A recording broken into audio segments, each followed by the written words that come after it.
Luo Zeng menatap, yang mati hidup, dan mencari keakraban di hatinya. Terkadang Luo Zeng memiliki banyak kebingungan. Apakah ayah dari yang termuda dan orang yang sama ada di depannya? Panggil. Luo Zeng tidak bergerak. Li Luosui telah melangkah keluar, dan bergegas ke Luo Wei, memegang Luo Yi ke lengannya. Hei! Saat dia memeluk tubuh Luo, barisan sekitarnya merespons. Kekuatan yang sangat kuat menekan Luo Wei. Jiwa menekan, alis Chen Huangyi sedikit berkerut. Tidak pernah mudah untuk menekan orang suci, terutama orang suci seperti Roshi. Di mata Li Luo, hawa dingin berkobar, dan perlu untuk menghancurkan pertempuran besar di penjara. Dongfang, di pintu masuk penjara, berkata dengan cepat, jika kamu tidak bisa, jika kamu merusaknya, Luo akan segera mati. Alasan mengapa Luo Wei tidak mati, tetapi juga mengandalkan jajaran besar ini untuk mempertahankan hidupnya. Bagaimana melakukannya? Li Luo bertanya dengan dingin. Ketika saya menarik orang yang menekan jiwa dalam hukum ini, kata Oriental. Kemudian dia juga berjalan ke tepi arai besar ini, meraih dan menjelajahi arai besar. Hei! Arai besar di tanah tiba-tiba bersinar dengan cahaya, dan kekuatan yang menekan jiwa Luo secara bertahap menghilang. Ketika kekuatan ini menghilang, tubuh Luo sedikit terkejut.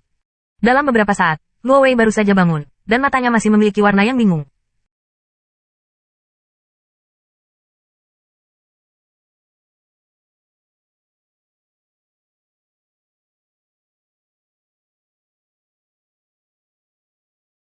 Wajah yang menatap Li Luosui setengah matang, dan cahaya di matanya menjadi semakin terang. Luosui, aku sedang bermimpi. Suara kering terdengar dari tenggorokan Luo.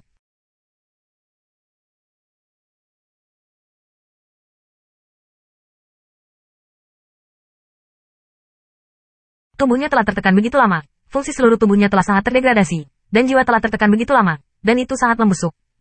Fujun, garis air mata mengalir keluar dari mata Li Luosui. Kamu tidak punya mimpi. Kecoa timur murni sudah sia-sia, dan kecoanya juga telah runtuh. Cahaya tujuan ganda Luo Jin menjadi semakin makmur, dan suaranya juga kuat. Apakah timur benar-benar mati? Siapa yang membunuhnya?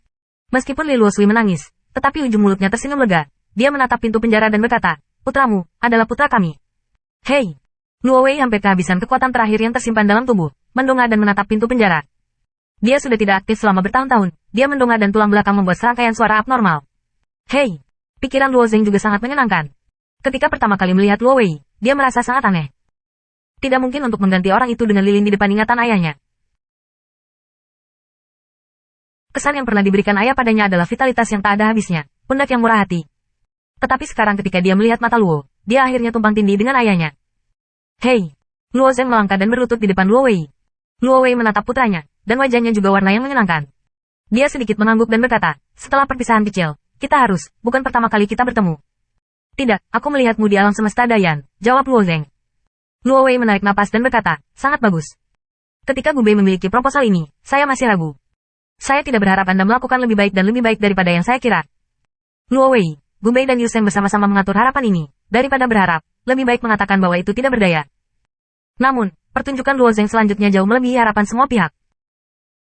Bahkan Yu Taibai tidak menghitungnya, dia juga tidak pernah berpikir bahwa Luo Zeng akan membunuh penghancuran murni timur di Abyssal Demon.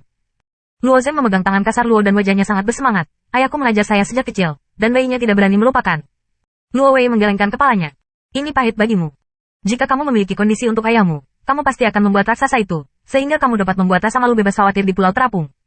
Hanya setelah kamu lahir, akan ada banyak kesulitan. Tambahkan ke kamu, siksa kamu, jangan salahkan aku untuk menjadi seorang ayah. Bagaimana aku bisa menyalahkanmu? Luo Zeng tidak mengatakan apa-apa. Sejak wilayah timur, Luo Zeng telah menderita terlalu banyak kesulitan. Tetapi kesengsaraan ini bukan pengalaman hebat.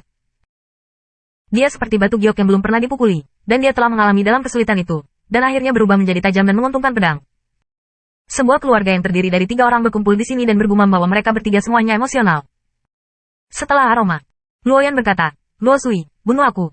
Setelah mendengar permintaan ini dari Li Jun, mata Li Luo Sui berkedip sedikit, mengapa? Tubuh saya telah membusuk dan rusak.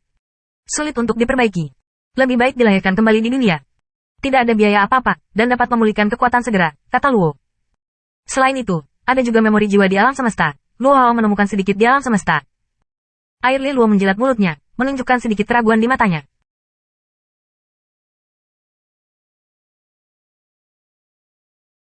Meskipun dia tahu bahwa dia telah membunuh Luo Wei hanya untuk kelahirannya, dia masih ragu untuk membiarkannya mengakhiri hidupnya. Li Luosui memandang Luo Zeng, dan hati Luo Zeng juga agak tidak pasti. Biarkan aku datang, Tuan. Chen Huangyijian berdiri saat ini. Dia tidak peduli.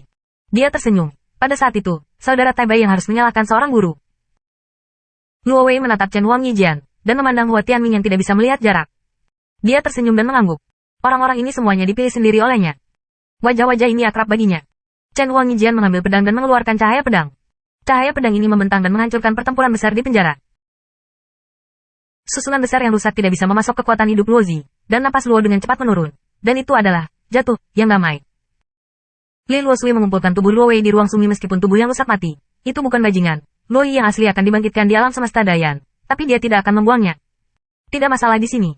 Setelah membersihkan tubuh Luo Wei, air Li Luo menatap samar-samar oriental, dan berkata dengan dingin, Zenger, ayo pergi. Baris orang Li Luosui ini pergi, dan hati Dongfang lega. Dia takut bahwa dewa-dewa ganas ini akan melihat kengerian Luo Wei, dan dalam kemarahan, menghancurkan seluruh kayu dewa Fusang. Bagian bawah jurang terus-menerus meraung. Booming. Sebuah istana yang licik, yang bangkit dari tanah, seperti pohon yang tumbuh cepat, menumbuhkan istana semacam itu. Setan di bawah ini semua takut dan tidak memiliki warna bumi. Saya tidak tahu mengapa ada perubahan seperti itu. Apakah wanita itu tidak pergi? Bagaimana dengan orang lain? Apakah ada orang lain yang belum keluar dari istana es? Siapa orang ini? Sangat sulit untuk keluar dari istana ini. Kemampuan apa yang dia miliki? Semua iblis mencari.